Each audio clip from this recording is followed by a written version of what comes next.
আদম আলাইহিস সালাতু ওয়াস সালাম সকল মানবের পিতা, কিন্তু সকল মানবের নবী নয়।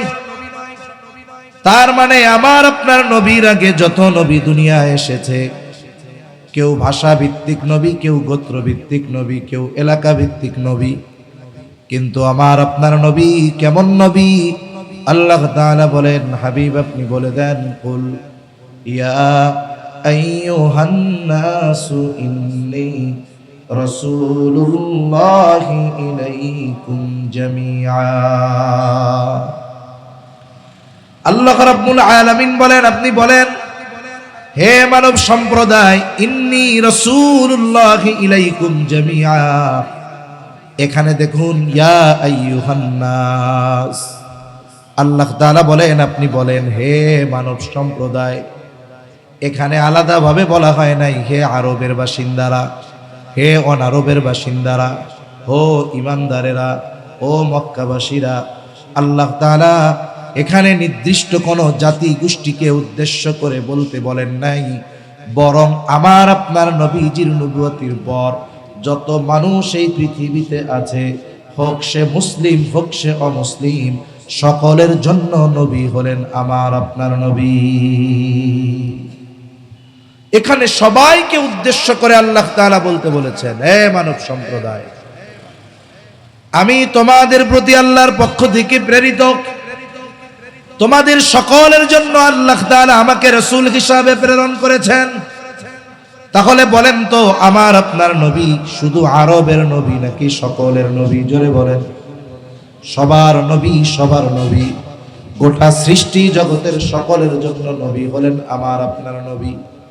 আমার আপনার নবীর আগে প্রত্যেকটা নবীর নবুয়তির একটা পরিব্যাপ্তি ছিল, এরিয়া ছিল, কিন্তু আমার আপনার নবীজির নবুয়তির পরিব্যাপ্তি কত দূর! পবিত্র কোরআনুল কারীমের সর্বাধিক পঠিত সূরার নাম হলো সূরা ফাতিহা। সূরা ফাতিহার শুরুতেই আমরা পড়ি, আলহামদুলিল্লাহি রাব্বিল আলামিন। সকল প্রশংসা কার জন্য? জবান খুলে বলেন, আরো জোরে বলেন, কার জন্য? বলে আল্লাহকে। তিনি হলেন জগৎ সমূহের রব, জগৎ সমূহের প্রতিপালক। দেখুন, আধুনিক বিশ্বে যখন মহাকাশ নিয়ে যারা গবেষণা করে, এরা যখন আমাদেরকে নতুন নতুন কোন গ্রহের খবর দেয়, কোন জগতের খবর দেয়, আমরা অবাক হয়ে যাই। গোটা পৃথিবীর প্রিন্ট মিডিয়াগুলো, ইলেকট্রনিক্স মিডিয়াগুলো ব্যাপক আকারে প্রচার করে যে নতুন আরেকটা জগৎ আবিষ্কার করেছে নাসা। অথচ দেখুন, এটা শুনে আমরা অবাক হয়ে যাই, কিন্তু আল্লাহ তাআলা ১৫০০ বছর আগে একটা এমন মানুষের কাছে আল্লাহ তাআলা এই খবর জানায় দিলেন যে আল্লাহ তাআলা শুধুমাত্র এই পৃথিবী নামক একটি জগতের রব নয়, বরং অগণিত জগতের স্রষ্টা এবং অগণিত জগতের রব যিনি, তিনি কে? এর দ্বারা আমরা একটা বিষয় আগের থেকেই বুঝতে পেরেছি যে জগৎ শুধু পৃথিবী নামক একটা জগৎ নয়, আরো বহু জগৎ যিনি সৃষ্টি করেছেন তিনি কে? অনেক সময় বলে না, অমুক জগতের মধ্যে প্রাণীর সন্ধান পাওয়া গেছে, প্রাণের সন্ধান পাওয়া গেছে, ওই জায়গায় হয়তো কোনো জাতি বসত করে আর কি, এরকম আমাদের শোনায়। আমরা তখন অবাক হয়ে যাই। মানুষ চিন্তা করে, বাবা, বিজ্ঞান কত উৎকর্ষতায় পৌঁছিয়ে গেছে, বিজ্ঞান কোথায় পৌঁছিয়ে গেছে। কিন্তু আল্লাহ তাআলা ১৫০০ বছর আগে আমাদের জানিয়ে দিয়েছেন যে আমি শুধু এই পৃথিবী নামক একটা জগতের রব নই, বরং প্রথম আকাশের নিচে কত জগৎ আছে এর হিসাব পৃথিবীর কোন মানুষ করতে পারে নাই, কিয়ামত পর্যন্ত করতে পারবে না। এই সব জগতের রব কে? জোরে বলেন, রব্বুল আলামিন কে? আল্লাহ। আমার আপনার রব আল্লাহ কোরআনুল কারীমে আমার আপনার নবীর ব্যাপারে বলেন, ওয়ামা আরসালনাকা ইল্লা রাহমাতাল লিল আলামিন। আল্লাহ তাআলা আমার আপনার নবীর ব্যাপারে বলেন, আপনাকে আমি জগৎ সমূহের জন্য রহমত হিসাবে প্রেরণ করেছি। তার মানে যত জগৎ আছে সব জগতের রব হলেন আল্লাহ। আর যত জগৎ আছে সব জগতের জন্য রহমত হলেন মুহাম্মাদুর রাসূলুল্লাহ সাল্লাল্লাহু আলাইহি ওয়াসাল্লাম। কথা কি বুঝেন? সজাগ আছেন তো? তাকবীর দেন, নারায়ে তাকবীর, নারায়ে তাকবীর। তাহলে যত জগৎ আছে সব জগতের রব কে? আল্লাহ। আর সব জগতের রহমত কে? মুহাম্মাদুর রাসূলুল্লাহ সাল্লাল্লাহু আলাইহি ওয়াসাল্লাম। বলে নবীজি যেই জায়গার রহমত ওই পর্যন্ত তো পৌঁছাই গেছে ওনার নবুয়ত, ঠিক কিনা বলেন? এজন্য কবি কত সুন্দর কথা বলেন, রবুবিয়ত খোদা কি হয় জাহাতা, নবুয়তি মুস্তাফা কি হয় উহাতা। আল্লাহ তাআলার রবুবিয়তের বিস্তৃতি যত দূর, আমার আপনার নবীজির নবুয়তির বিস্তৃতি তত দূর। বলে যেই জায়গার রব আল্লাহ ওই জায়গার নবী মুহাম্মাদুর রাসূলুল্লাহ সাল্লাল্লাহু আলাইহি ওয়াসাল্লাম। বলেন তো আমার আপনার নবীর আগে আর কোন নবী গোটা সৃষ্টি জগতের জন্য আল্লাহ তাআলা নবী হিসাবে কাউকে পাঠিয়েছেন? উনি যেই জায়গার নবী উনার আদর্শ সেই পর্যন্ত বাস্তবায়ন হওয়ার অধিকার রাখে। এজন্য আমার আপনার নবী যেমন গোটা সৃষ্টি জগতের জন্য নবী, বলে আমার আপনার নবীর আদর্শ অনুরূপভাবে গোটা সৃষ্টি জগতের সকলের জন্য অনুসরণীয়। তাহলে 2 নাম্বার বিষয়টা কি? বলে তার মধ্যে কি গুণ থাকতে হবে? 1 নাম্বার, যিনি গোটা সৃষ্টি জগতের জন্য অনুসরণীয় হবেন, তিনি গোটা সৃষ্টি জগতের জন্য প্রেরিত হবেন। এই গুণ আমার আপনার নবীর মধ্যে আছে, ঠিক কিনা বলেন? 2 নাম্বার, বলে তার জীবনটা হবে বহুমুখী এক জীবন, একমুখী না। এমন জীবন নয় যেই জীবনে শুধু কষ্ট আর কষ্ট কিন্তু শান্তি নাই, এমন না। আবার এমন জীবন নয় যেই জীবনে শুধু আরাম আর আরাম, কষ্ট ক্লেশ কোনো কিছু নেই। বরং তার জীবনটা এমন বহুমুখী এক জীবন হবে, বলে মানব জীবনের সকল সমস্যার সমাধান তার জীবনীর মধ্যে খুঁজলেই পাওয়া যাবে। বলেন তো মানব জীবনে এমন কোন সমস্যা কি আছে যেই সমস্যার সমাধান আমার আপনার নবীজির জীবনী থেকে পাওয়া যাবে না? এমন কোন সমস্যা মানব জীবনে আছে? নাই। বরং আমার আপনার নবীর জীবন বহুমুখী। এই বিশাল কথা এখানে রয়ে গেছে, কিন্তু স্বল্পতে যদি আমরা একটু খেয়াল করি তাহলে আমাদের বোঝা সহজ হবে। মনে করেন আল্লাহর রাসূল সাল্লাল্লাহু আলাইহি ওয়াসাল্লাম সর্বদিক দিয়ে সফল একজন ব্যক্তি ছিলেন, সর্বোচ্চ আদর্শের অধিকারী ছিলেন। মনে করেন একজন চিন্তা করছে সে বিবাহ করবে, বিবাহ করলে সে তো একজনের স্বামী হবে। তার চিন্তা যে আমি একজন আদর্শ স্বামী হব। বলেন তো আমার আপনার নবী আদর্শ স্বামী ছিলেন কি ছিলেন না? আয়েশা সিদ্দিকা রাদিয়াল্লাহু তাআলা আনহা বলেন রাসূল আকরাম সাল্লাল্লাহু আলাইহি ওয়াসাল্লাম কোনদিন কোন কারণে তার গোলাম যারা ছিল, খাদেম যারা ছিল এবং তার সহধর্মিনী যারা ছিল, কোনদিন নবীজি সাল্লাল্লাহু আলাইহি ওয়াসাল্লাম তাদের গায়ে হাত তুলেন না। নবীজি কোনদিন তার স্ত্রীদের গায়ে হাত তুলেন না। এমন একজন নবী, তিনি আদর্শ স্বামী ছিলেন। এখন একজন চিন্তা করতেছে আমিও আদর্শ স্বামী হতে চাই, কিন্তু তার চিন্তা হলো আমি আদর্শ স্বামী হওয়ার গুণ মুহাম্মাদুর রাসূলুল্লাহ সাল্লাল্লাহু আলাইহি ওয়াসাল্লাম থেকে না নিয়ে ঈসা আলাইহিস সালাম থেকে আমি এই গুণটা গ্রহণ করব। এখন যদি কোনো ব্যক্তি এই চিন্তা করে আদর্শ স্বামী হওয়ার জন্য ঈসা আলাইহিস সালামের অনুসরণ করবে, আমি বলবো আপনি খুঁজেও পাবেন না এটা। কেন? বলে আল্লাহ তাআলা ঈসা আলাইহিস সালামকে জমিন থেকে আসমানে উঠিয়ে নিয়ে যাওয়ার আগ পর্যন্ত যতদিন উনি দুনিয়ায় ছিলেন উনি বিবাহই করেন। এখন যে বিবাহ করে নাই তার থেকে আপনি কেমনে আদর্শ স্বামীর গুণ গ্রহণ করবেন? এটা কি সম্ভব? সম্ভব না, কারণ উনি বিবাহই করেন, উনি কারো স্বামী হন না।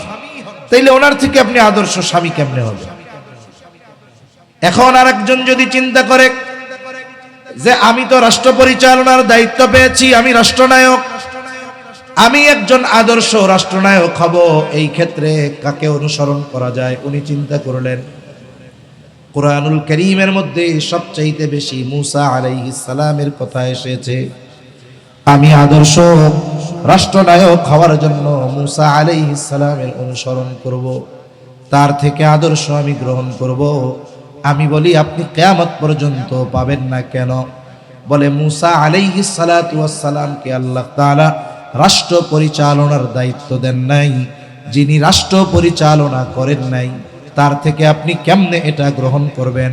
কিন্তু বলেন তো, আমার আপনার নবী রাষ্ট্র পরিচালনার দায়িত্ব পালন করেছেন কি করেন নাই?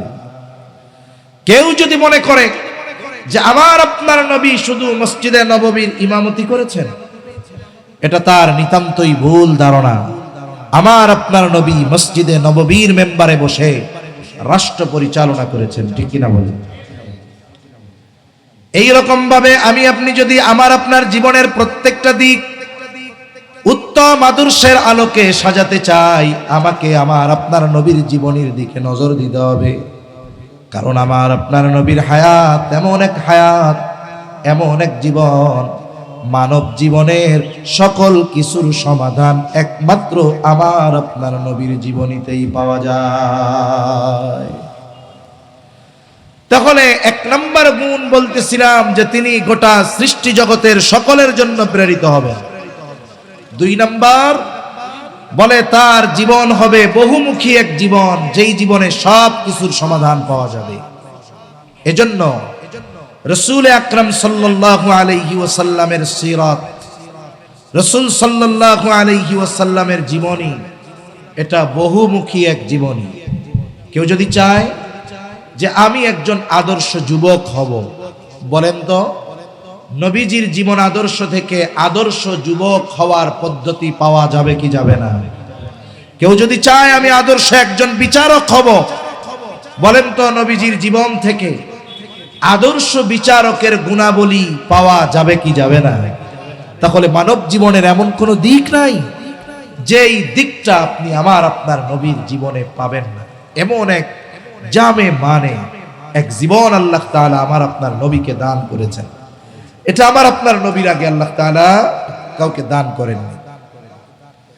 তিন নাম্বার, তার দ্বারা আল্লাহ তাআলা এমন কিছুর পূর্ণতা প্রদান করবে যা তার আগে পূর্ণতা লাভ করে নাই।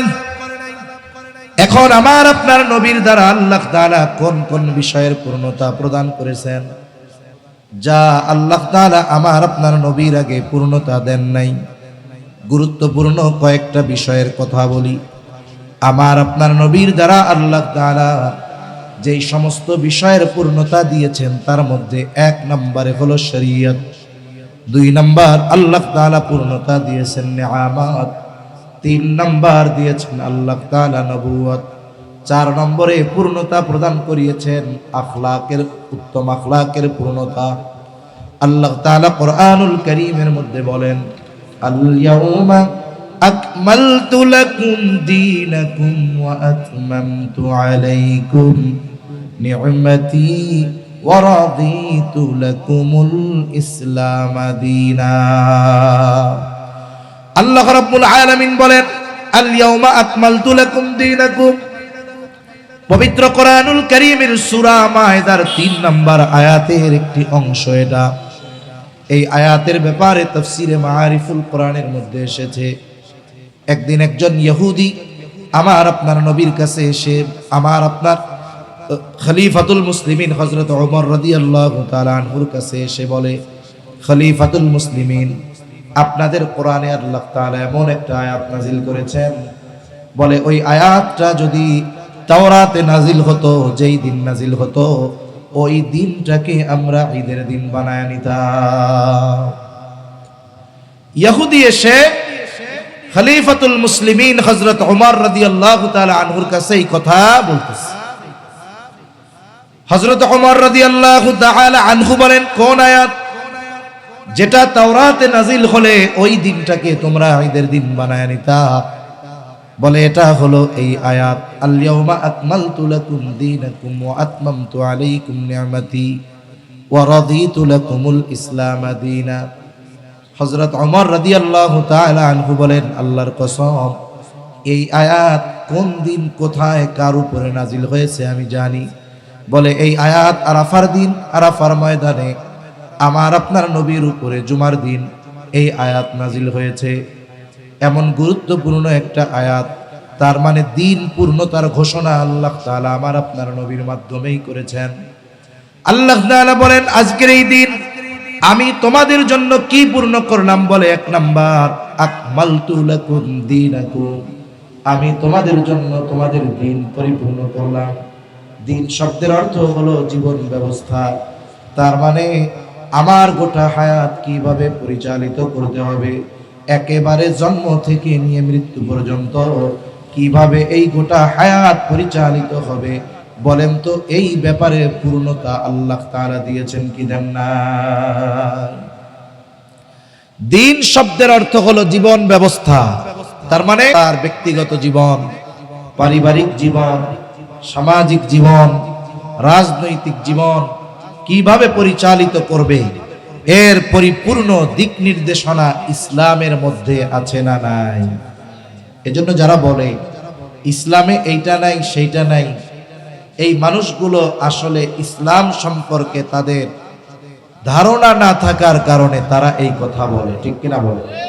এই পৃথিবীতে যত ধরনের অনাচার অবিচার আছে, যত ধরনের সমস্যা আছে, মনে রাখবেন হাজারো তন্ত্র মন্ত্র প্রতিষ্ঠিত হবে, আল্লাহর কসম, যতদিন পর্যন্ত না আমরা কোরআন এবং সুন্নাহর আলোকে ব্যক্তিগত জীবন থেকে নিয়ে রাষ্ট্রীয় জীবন পর্যন্ত কোরআন এবং সুন্নাহকে প্রতিষ্ঠিত না করতে পারবো, আল্লাহর কসম, ততদিন পর্যন্ত পরিপূর্ণ শান্তি এ পৃথিবীতে আসবে না। মানব রচিত যত নীতিমালা আছে, তন্ত্রমন্ত্র আছে, এগুলো সাময়িক সময়ের জন্য হয়তো আমাদেরকে দেখাবে কল্যাণকর, কিন্তু এগুলো দীর্ঘস্থায়ী চিরস্থায়ী শান্তির কোনো ব্যবস্থা করতে পারবে না যতক্ষণ না আমরা আমাদের গোটা হায়াতকে কোরআন সুন্নাহর আলোকে সুসজ্জিত করব, ঠিক কিনা বলে? তাহলে আল্লাহ তাআলা আমার আপনার নবীর মাধ্যমে এক নম্বরে পূর্ণতা দিয়েছেন দ্বীনের মধ্যে, আল ইয়াউমা আকমালতু লাকুম দীনাকুম। এরপরে আল্লাহ তাআলা বলেন, ওয়া আতমামতু আলাইকুম নি'মাতি। দিন পূর্ণতার প্রদানের পাশাপাশি আল্লাহ তাআলা বলেন, আমি আজ তোমাদের জন্য আমার নিয়ামত সমূহ পূর্ণতা প্রদান করলাম। এখানে দুইটা শব্দ পাশাপাশি, একটা হলো দিন আর একটা হলো নিয়ামত। কেন? এটার বিষয়টা হলো এইরকম, বলে যারাই পরিপূর্ণ দিন মেনে চলবে ওই মানুষগুলোই পরিপূর্ণ নিয়ামত ভক্ষণ করতে পারবে। যেখানে দিন যতটুকু ওখানে নিয়ামত আসবে ততটুকু। যেখানে দিন পরিপূর্ণ ওখানে নিয়ামত পরিপূর্ণ, ঠিক কিনা বলেন? যেখানে দিন পরিপূর্ণ মানবে মানুষ, ওই জায়গায় আল্লাহ তাআলা নিয়ামতকেও পরিপূর্ণ প্রদান করবে।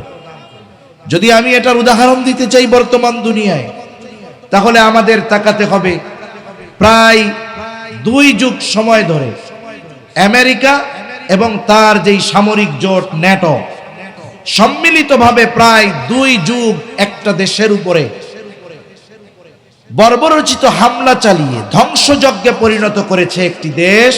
এই দেশের নাম হলো আফগানিস্তান, ঠিক কিনা বলো? চিন্তা করি আল্লাহ তাআলার ক্ষমতা কেমন। আমার তো মনে হয় এই মানুষগুলো 2 যুগ ধরে ওই দেশের অবস্থা কি করছে, আর আল্লাহ তাআলা সামান্য একটু আগুন লাগাই দিছে। বলে আগুন জ্বলতেছে ঠিক, তার এক পাশে আছে বরফ, বরফে আচ্ছাদিত এলাকা, আর এক পাশ দিয়ে দাবানল ছড়িয়ে পড়েছে। লস অ্যাঞ্জেলেস, যেখানে আমেরিকার বড় বড় সেলিব্রিটি যারা ট্রিলিয়নার বিলিয়নার, এরা ওইখানে বসবাস করে। এক একটা বাসা, এক একটা ফ্ল্যাট কোটি কোটি ডলার দিয়ে কিনতে হয়। ওই জায়গায় বসবাস করা আমেরিকার মানুষের জন্য কেমন যেন জান্নাতে বসবাস করতেছে তাদের ভাষায়। অথচ দেখুন আল্লাহ সুবহানাহু ওয়া তাআলা কি অবস্থা করেছে। নতুন প্রেসিডেন্ট এসেছেন, উনি ঘোষণা দিয়েছে গাজাকে তছনছ করে দেওয়া হবে অস্ত্রের মাধ্যমে, বিমান হামলা করে। আর আল্লাহ সুবহানাহু ওয়া তাআলা আস্তে একটু চালু করে দিয়েছেন, কোনো অস্ত্র লাগে নাই, জনবল লাগে নাই। আল্লাহ তাআলা এক সপ্তাহের মধ্যে একেবারে সব তছনছ করে দিয়েছেন, ঠিক কিনা বলেন? এই জন্য আল্লাহ তাআলা ধরে তো ধরে না, ধরলে আল্লাহ ছাড়ে না, ঠিক কিনা বলেন? জালেমদেরকে আল্লাহ তাআলা সুযোগ দেন কিন্তু ছেড়ে দেন না। আর জালেমরা সুযোগ পাওয়ার কারণে এটা মনে করার সুযোগ নাই যে আল্লাহ মনে হয় ওরে ছেড়ে দিচ্ছে। আর জালেম মনে করে এত পাপ করি শাস্তি তো আসে না, আল্লাহ মনে হয় ভালোবাসে। আসলে তো বিষয়টা এমন নয়, বরং আল্লাহ তাআলা জালেমদের জুলুম করার, পাপীদের পাপ করার অবকাশ কেন দেন? বলে ওর পাপ যত বাড়বে ওর শাস্তি তত বেশি হবে, ঠিক কিনা কোন? এই যে আফগানিস্তান, এরা দিন মেনে চলার চেষ্টা করতেছে, কোরআন সুন্নাহর আলোকে রাষ্ট্র পরিচালনা করতেছে, যতটুকু সম্ভব করতেছে। আজ থেকে 3 বছরও হয় নাই, 3 বছর চলে। আমেরিকা যখন আফগানিস্তান ছেড়ে পালিয়ে গেল, আফগানিস্তানের শাসনভার যাদের হাতে তুলে দিল, বলে এই মানুষগুলোর হাতে কোনো রিজার্ভ ছিল না। ধ্বংসস্তূপে পরিণত একটি দেশ, যেখানে খাবারের ব্যবস্থা নাই, চিকিৎসার ব্যবস্থা নাই, উন্নত প্রযুক্তির ব্যবস্থা নাই। একেবারে রিক্ত হস্তে একটা দেশের দায়িত্ব তাদের হাতে যখন ছেড়ে দিয়ে গেল, আমেরিকা চিন্তা করছে কিছুই তো হাতে নাই, এরা তো টিকতে পারবে না। কয়দিন পরে মানুষ এমনিই বলবে আগেই ভালো ছিলাম, ঠিক কিনা বলেন? আগেই ভালো ছিলাম। কিন্তু কি হলো? বলে মনে রাখতে হবে যেই মানুষগুলোর হাতে আফগানিস্তান পরিচালনার দায়িত্ব তুলে দেওয়া হয়েছে, এদের হাতে হয়তো সম্পদ ছিল না, এদের হাতে হয়তো আধুনিক প্রযুক্তি ছিল না, কিন্তু এই মানুষগুলোর অন্তরে, এই পৃথিবীর মানুষের মধ্যে, ওই মানুষগুলোর অন্তরে সবচাইতে বেশি ঈমানি পাওয়ার ছিল, ঠিক কিনা বলেন? এই মানুষগুলো তাকওয়ার দিক দিয়ে সর্বোচ্চ শিখরে ছিল। যার কারণে কি হলো? 3 বছর অতিবাহিত হতে পারে নাই এখনো, তারা তাদের কৃষি ক্ষেত্রে বিপ্লব, তেলের খনি আবিষ্কার হচ্ছে, সাথে সাথে ওই দেশের উৎপাদিত জুস গোটা পৃথিবীর উন্নত দেশগুলো আগের থেকে অর্ডার করে কিনে নিয়ে যাচ্ছে। কৃত্রিম খাল খনন করে কৃষি ক্ষেত্রে বিপ্লব তারা ঘটাচ্ছে। সাথে সাথে দেখলাম প্রযুক্তির দিক দিয়ে কি উন্নত, সর্বাধুনিক প্রযুক্তির গাড়ি তারা আবিষ্কার করতেছে। এই পৃথিবীতে সম্প্রতি সময়ে যতগুলো দেশ অর্থনৈতিক দিক দিয়ে সমৃদ্ধিশালী হচ্ছে, এর মধ্যে আফগানিস্তানের মুদ্রার মান সময়ের সাথে সাথে সবচাইতে বেশি বেড়েছে। আমাদের দেশের সাংবাদিকেরা আফগানিস্তান নিয়ে ট্রল করবে, কিন্তু কি হলো? বলে মনে রাখবেন ওই আফগান মুদ্রার দাম বাংলাদেশের মুদ্রার দ্বিগুণ, ঠিক কিনা বলেন?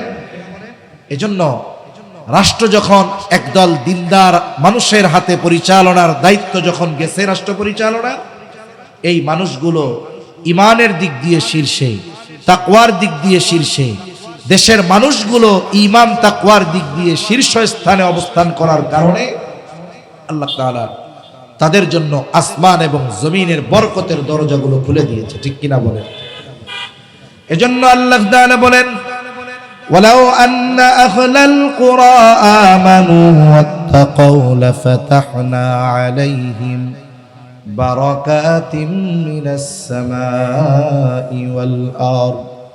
আল্লাহ রাব্বুল আলামিন বলেন, লাউ আন্না আহলাল কুরা আমানু ওয়াত্তাকাউ, যদি ওই জনপদের বাসিন্দারা ঈমান আনে আর মুত্তাকি হয়ে যায়, কি হবে?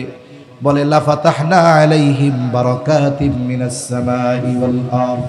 আল্লাহ তাআলা বলেন, আমি তাহলে অবশ্যই তাদের জন্য আসমান এবং জমিনের বরকতের দরজা সমূহ খুলে দিব।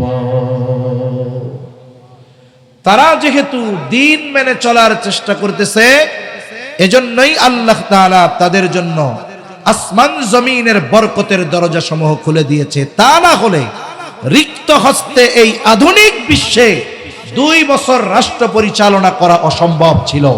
বরং সময়ের সাথে সাথে সব দিক দিয়ে তাদের উন্নতি অগ্রগতি আমরা দেখতে পাচ্ছি, ঠিক কিনা বলেন?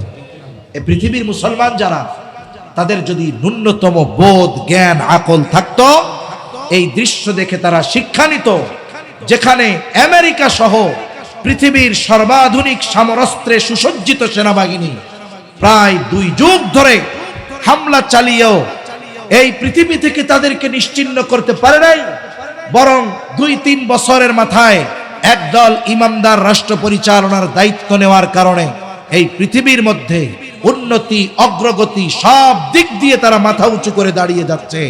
এই খেয়াল যদি গোটা পৃথিবীর মুসলমানেরা কমপক্ষে করত, আমাদের কিছু বলা লাগতো না। ওই সাধারণ মানুষগুলোই ইসলাম প্রতিষ্ঠার জন্য সবচেয়ে বড় ভূমিকা রাখতো, ঠিক কিনা বলেন? কিন্তু আফসোস, এই অনুধাবন এই চিন্তা আমাদের মধ্যে আসুক, এটা ইসলাম বিদ্বেষীরা চায় না। আমি শুধু কাফেরদের কথা বলবো না, মনে রাখবেন এই সমাজে অনেক মানুষ আছে, সে লা ইলাহা ইল্লাল্লাহ বলে, মসজিদে নামাজ পড়ে, রোজা রাখে, তাহাজ্জুদ পড়ে, কিন্তু চায় না যে ইসলাম রাষ্ট্রীয়ভাবে প্রতিষ্ঠা হোক। এরকম মানুষ সমাজে আছে না নাই? অভাব নাই এই ধরনের মানুষের। তাহলে আল্লাহ তাআলা আমার আপনার নবীর মাধ্যমে শরীয়তের পূর্ণতা প্রদান করেছেন, নিয়ামতের পূর্ণতা প্রদান করেছেন। 3 নাম্বার, আল্লাহ তাআলা আমার আপনার নবীর দ্বারা নবুয়তের পূর্ণতা প্রদান করেছেন। আল্লাহ তাআলা বলেন, মা কানা মুহাম্মাদুন আবা আহাদিন মির রিজালিকুম ওয়ালাকিন রাসূলুল্লাহি ওয়া খাতামান নবিয়্যিন। আল্লাহ তাআলা বলেন, মুহাম্মদ সাল্লাল্লাহু আলাইহি ওয়াসাল্লাম কোন পুরুষের পিতা নন, ওয়ালাকিন রাসূলুল্লাহ, তিনি হলেন আল্লাহর রাসূল, ওয়া খাতামান নবিয়্যিন, তিনি হলেন শেষ নবী। আমার আপনার নবী শেষ নবী, এই ঘোষণা কার? জোরে বলেন। আমার আপনার নবীও বলেন, আনা খাতামুন নবিয়্যিন লা নাবিয়্যা বাদি, আমি শেষ নবী, আমার পরে আর কোনো নবী নাই, আমি শেষ নবী। এখন আমাদের দেশে এক দল আছে, গোটা পৃথিবীতে ছড়িয়ে ছিটিয়ে আছে, তারা বলতে চায় আমার আপনার নবীর পরেও নাকি নবী আছে। মনে রাখতে হবে, মুসলমানদের মধ্যে অনেক ইখতিলাফ আছে, মতানৈক্য আছে, কিন্তু আমার আপনার নবী যে শেষ নবী, এই ব্যাপারে ইমানদারদের মধ্যে কোনো মতানৈক্য নাই। সুতরাং যেই সম্প্রদায় বলতে চায় আমার আপনার নবীর পরে নবী আছে, যেমন কাদিয়ানি গ্রুপ বলে গোলাম মুহাম্মদ কাদিয়ানীও নবী, বলে এই বিশ্বাস যারা অন্তরে লালন করতেছে এরা যে কাফের, কোনো সন্দেহ আছে নাকি? জোরে বলে। কাদিয়ানীরা এই বিশ্বাস অন্তরে লালন করে, গোলাম মুহাম্মদ কাদিয়ানীও নবী। কথা হলো, একটা মানুষের বেঈমান হওয়ার জন্য গোটা কোরআন অস্বীকার করা লাগবে না, একটা পৃষ্ঠা অস্বীকার করা লাগবে না, একটা রুকু অস্বীকার করা লাগবে না, একটা আয়াত অস্বীকার করা লাগবে না। একটা মানুষের কাফের হওয়ার জন্য কোরআনের একটা নুকতা অবিশ্বাস করাটাই যথেষ্ট।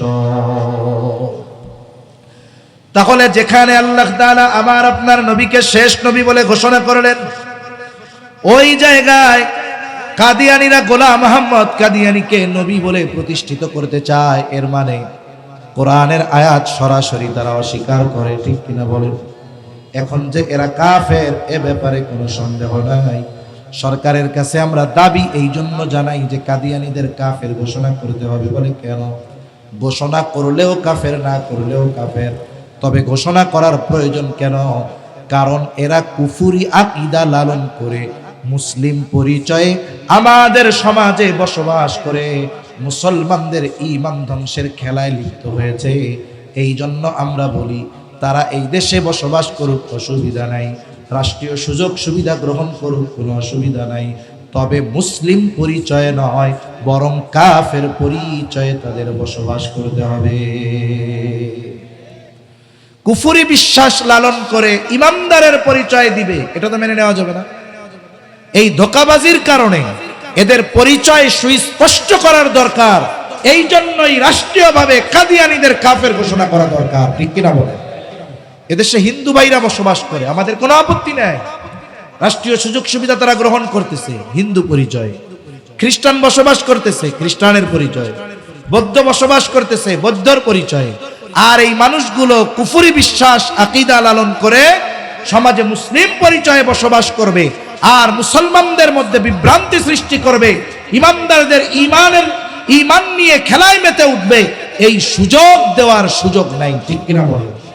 এজন্য তাদের রাষ্ট্রীয়ভাবে কাফের ঘোষণা করা এটা রাষ্ট্রের উপরেই দায়িত্ব। 4 নম্বরে আমার আপনার নবীর দ্বারা আল্লাহ তাআলা উত্তম আখলাকের পূর্ণতা প্রদান করেছেন। আমার আপনার নবীর আগে যত নবী এসেছে সব নবী উত্তম আখলাকওয়ালা নবী, কোনো সন্দেহ নেই। কিন্তু আমার আপনার নবী শুধু উত্তম আখলাকওয়ালা নবী নয়, শুধু উত্তম চরিত্রওয়ালা নবী নয়, বরং আমার আপনার নবী হলেন উত্তম চরিত্রে পরিপূর্ণতা প্রদান করনেওয়ালা নবী। আমার আপনার নবীজির চারিত্রিক সনদ দুনিয়ার কোনো মানুষ দেয় নাই। এখন তো আমাদের সমাজে এমন হয়, আমার আপনার এলাকার সবচাইতে বড় বুজুর্গ ব্যক্তির চারিত্রিক সত্যায়ন পত্র আনার জন্য যাইতে হয় ওই এলাকার সবচাইতে দুশ্চরিত্রওয়ালা মানুষের কাছে। ঠিক কিনা বলে? সমাজের সবচাইতে খারাপ মানুষ সবচাইতে ভালো মানুষের চারিত্রিক সত্যায়ন করে, যে লোকটা খুব ভালো। কিন্তু আমার আপনার নবীর চারিত্রিক সত্যায়ন যিনি করেছেন তিনি কে? আরো জোরে কে? আল্লাহ তাআলা বলেন, ওয়া ইন্নাকা লাআলা খুলুকিন আযীম। আল্লাহ তাআলা বলেন আপনি মহান চরিত্রে অধিষ্ঠিত। আর আমার আপনার নবীজিও বলেন, ইন্নামা বুইসতু লিউতাম্মিমা মাকারিমাল আখলাক। নবীজি বলেন আমাকে উত্তম চরিত্রে পরিপূর্ণতা প্রদানার্থে প্রেরণ করা হয়েছে। তার মানে আমার আপনার নবীর আগে সব নবী উত্তম চরিত্রওয়ালা নবী, আর আমার আপনার নবী হলেন উত্তম চরিত্রে পরিপূর্ণতা দান করনেওয়ালা নবী। তাহলে বলতেছিলাম, যিনি গোটা সৃষ্টি জগতের জন্য আদর্শ হবেন, 1 নম্বর তিনি গোটা সৃষ্টি জগতের জন্য প্রেরিত হবেন। এই গুণ একমাত্র আমার আপনার নবীর মধ্যে আছে। বলে তার জীবনটা হবে বহুমুখী জীবন, যেই জীবনে মানব জীবনের সকল সমস্যার সমাধান খুঁজে পাওয়া যাবে। বলে আমার আপনার নবী জীবনী হলো এমন এক জীবনী, বলে মানব জীবনের প্রত্যেকটা দিক আমার আপনার নবীর জীবনে পাওয়া যায়। 3 নাম্বার, তার দ্বারা অনেক কিছুর পূর্ণতা লাভ করবে যা আগে লাভ করে নাই। বলে আমার আপনার নবীর দ্বারা আল্লাহ তাআলা শরীয়ত পূর্ণতা প্রদান করেছেন, নেয়ামতের পূর্ণতার ঘোষণা দিয়েছেন, নবুয়ত পূর্ণতার ঘোষণা দিয়েছেন। সাথে সাথে আমার আপনার নবীর দ্বারা আল্লাহ তাআলা উত্তম আখলাকের পূর্ণতার ঘোষণা দিয়েছে। 4 নাম্বার সবচাইতে গুরুত্বপূর্ণ বিষয়টা হলো তিনি গোটা সৃষ্টি জগতের জন্য অনুসরণীয় হতে পারবেন। বলে তার উপরে আল্লাহ তাআলার পক্ষ থেকে প্রেরিত যেই ওহীর বিধান, এটা তার উম্মতের কাছে নির্ভুলভাবে সংরক্ষিত থাকতে হবে। এখন বলেন তো, এই পৃথিবীতে 104 খানা কিতাব আল্লাহ নাজিল করেছেন, এর মধ্যে বড় বড় 4 খানা কিতাব জবুর, তাওরাত, ইনজিল। বলেন তো এই পৃথিবীর কোথাও দাউদ আলাইহিস সালামের যেই জাবুর, ওই জাবুরের একটা নির্ভুল কপি খুঁজে পাওয়া যাবে নাকি? কথা বুঝছেন? মুখ দিয়া কোন যাবে? সারা পৃথিবীর কোথাও ইহুদি ধর্মের অনুসারীরা আছে, ইহুদিরা আছে মুসা আলাইহিস সালামের অনুসরণকারী দাবি করে। এদের কাছে গিয়া বলেন, যেই তাওরাত আল্লাহ তাআলা তুর পর্বতে মুসা আলাইহিস সালামকে দিয়েছিল, নির্ভুল 1 কপি তাওরাত আমাদের দাও। দেখাতে পারবে না? নাই। হযরত ঈসা আলাইহিস সালামের উপর আল্লাহ ইনজিল নাজিল করেছেন। বলে যদি খ্রিস্টানদের বলেন তোমরা তো বিপুল সংখ্যক মানুষ খ্রিস্ট ধর্মের অনুসারী, তাহলে তোমাদের নবী ঈসা আলাইহিস সালামের কাছে প্রেরিত বিধান কিতাব ইনজিল একটা কপি আমাদের দাও নির্ভুল। বলে দেখাতে পারবে না। বরং ঈসা আলাইহিস সালাম দুনিয়া থেকে উঠায়া আল্লাহ তাআলা নিয়ে যাওয়ার পর 50 বছরও পার হওয়া লাগে নাই, তারা নিজেদের মন মতো ইনজিলকে বিকৃত করে ফেলেছে। এই জন্য এই পৃথিবীতে ইনজিল নামে যেই কিতাব পাওয়া যায়, বাইবেল নামে যেই কিতাব পাওয়া যায়, বলে এর একটাও নির্ভুল নয়, বরং সঠিক কথার একটাও মনে হয় এর মধ্যে নাই। সব বিকৃত করে ফেলেছে, খুঁজেও পাওয়া যাবে না। কিন্তু ১৫০০ বছর আগে কোরআনুল কারীম আল্লাহ নাজিল করেছেন। ১৫০০ বছর পার হয়ে গেছে, কোরআনের একটা শব্দ বহুদু, একটা নুক্তাও পরিবর্তন হয় নাই, ঠিক কিনা বলেন?